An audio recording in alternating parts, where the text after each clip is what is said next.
In today's video, I will discuss how to play the strongest top 5 comps on this new patch 14.1, set 10. The meta has shifted from ability power to attack damage, as the most trending comp Sentinel Ahri got a nerf to a point where it could be felt. So without further ado, let's jump into the best comps. First of all, we have got Riven Reroll comp. This build got better after the 8-bit synergy buff, where the 8-bit attack AD stack got buffed. In this build you only have to activate 8 bits if you don't have the emblem. You have to play around with Mordekaiser, Garen, and the Sentinels units with VGO and Kayle to activate the Pentacle synergy as well. And if you manage to craft or receive an 8-bit emblem, go for 6. 8-bit as the reward is so good that if you can cash out, you will be guaranteed first place. This is the end game board for this comp, where you will have Riven as your 8-bit headliner, then you will go with Sentinels units as the defense. There is one more end game board for this same comp. When you have an Edgelord headliner Riven, then drop Blitzcrank and Echo and play Edgelord units like Kayn and activate 5 Edgelord with 4 8-bit.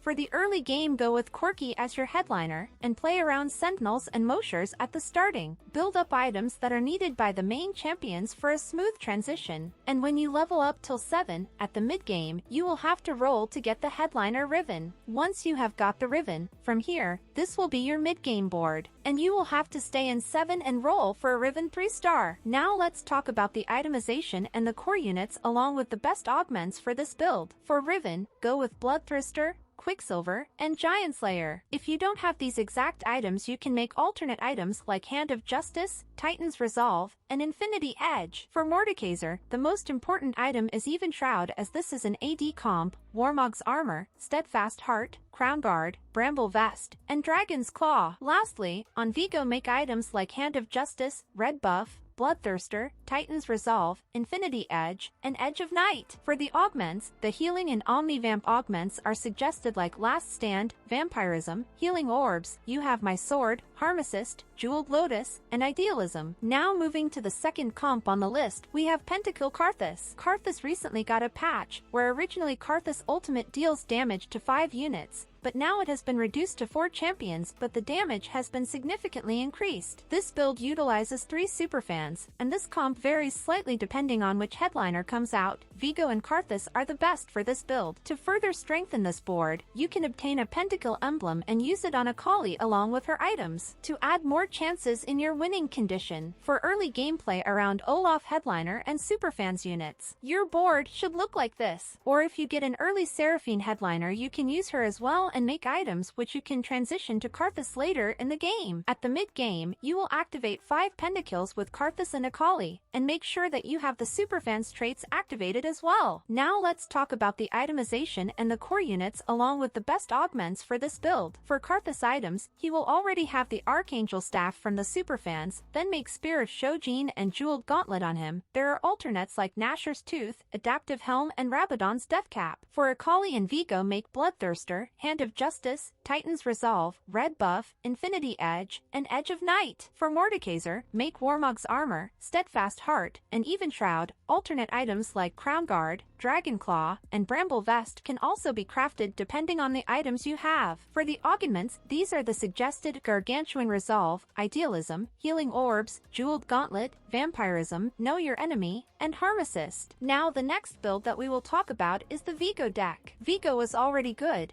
but in this patch, he is broken as he got a buff again where his spell damage has been increased by 12%. This deck is similar to the one with Karthus, but here you will be mainly focusing on a vertical Pentacle lineup with 7 Pentacle activated. Your main tank in this comp will be Mordekaiser. You need to make items like Even Shroud and Warmog's Armor. For your main carry, VGO, make items like Bloodthirster, Edge of Night, and Sterix Gauge. The augment selection remains the same as the Karthus build. There is one more variant for this VGO build, which you will be playing if you get an Edgelord headliner VGO. There you will have 5 Edgelord and 5 Pentacle activated. The rest remains the same. Now moving on to the fourth comp. The most important unit of our comp is Twisted Fate. In the patch 14.1, Twisted Fate, Gragas, and Ziggs got buffed, where Twisted Fate's Hustle and Shuffle AS needed per 1 bonus card has been reduced from 40% to 20%, and Gragas's Boogie Hour damage is increased and Ziggs' ability damage has also got a buff. With this comp, it is easy to reach level 9, as this board is significantly strong in level 8. And the meta shifted towards Akali. There is a counter which you can use while placing your units on the board, where you can place Nami in one corner to remove the aggro of Akali, and also you can place Twisted Fate in the middle and place your Aleoi tentacles like this. The main synergy of this build is to have 6 Disco and 4 Dazzler activated, thus it will be our final board. This is a brand new setup of the Disco Ball placement, which is really effective against Akali and units targeting backline units, which works really well. You guys should give it a try. In the early game, play around Disco, with Nami or Taric as your headliner with Guardian or Bruises. You can make items on Nami and then later on the game can transition it to the main champion. In the mid-game, you will be playing around Spellweaver and Disco. By playing Echo and Blitzcrank you can achieve that. Now let's talk about the itemization and the core units along with the best augments for this build. For Twisted Fate, make Spear of Shojin, Ginz's Rageblade, and Nashor's Tooth. Alternate items like Hextech Gunblade, Archangel Staff, and Rabadon's Deathcap are also good on him. Use them depending on your item's availability. On Blitzcrank makes Warmog's Armor, Steadfast Heart, Dragon's Claw, Sunfire Cape, Redemption, and Bramble Vest. And on our secondary carry, Ziggs go with Ginz's Rageblade, Spear of Shojin, Jeweled Gauntlet, Red Buff, Moralonomicon, and Hextech Gunblade. For augments, these are the best in slot for this build, like the Ol Razzle Dazzle, Double the Funk, Jeweled Lotus, Ascension, Healing Orbs, Magic Wand, and Know Your Enemy. Now for the last and final comp, we have got Yon Build. In this patch, the 2 Crowd Divers got a buff and the 6 Synergy activated one got a nerf. This build didn't shine in the last patch because the Ahri build was the counter of this comp, but since Ahri got nerfed, this build has significantly improved and thus getting it into the top 5 list. The main composition of this build is to activate 6 Crowd Divers, which is quite hard at the early stages, so play any units that synergizes and try to make 3 stars champions. In the early game, go with Evelynn Headliner, and this will be able to carry you on your early game, as Evelynn also got buffed in this patch. Also make items on her, which we will be transitioning to Yon once we are in the mid-game. So, in the mid-game, at level 7 you will have to roll for a Crowd Diver Headliner Yon, and stay at level 7 and roll for a 3 stars Yon. That is very important for this comp, and the units you will be playing are Mordekaiser, Yon, Vigo, Zed, Echo, Katarina, and Kayle. This will allow you to activate 4 Crowd Divers with Edgelord, Pentakill, and Sentinel synergy. Once you have got 3 stars Yon, focus on leveling up and activating 6 Crowd Divers, adding more chances on your winning condition. Now let's talk about the itemization and the core units along with the best augments for this build. On Yon, make items like Bloodthirster, Hand of Justice, Titan's Resolve, Edge of Night, Sterix Gauge, and Quicksilver. For our tank, Mordekaiser, go with Even Shroud to shred the armor, Warmog's Armor, Steadfast Heart, Redemption, Dragon's Claw, and Bramble Vest, depending on the items you have. For our secondary carry, Zed and Kiana make items like Bloodthirster, Infinity Edge, Hand of Justice, and Edge of Night. For the augments, the Champion Replicator augments are suggested like Team Building, Heroic Grab Bag, Gargantuan Resolve, Harmacist, Idealism, Indomitable Will, and Healing Orbs. Up to this point, I have explained to you about all the best comps on this current patch. I hope you enjoyed it and learned something new. Do try it out and let me know in the comments below. For more interesting videos, subscribe to our channel Item Swap.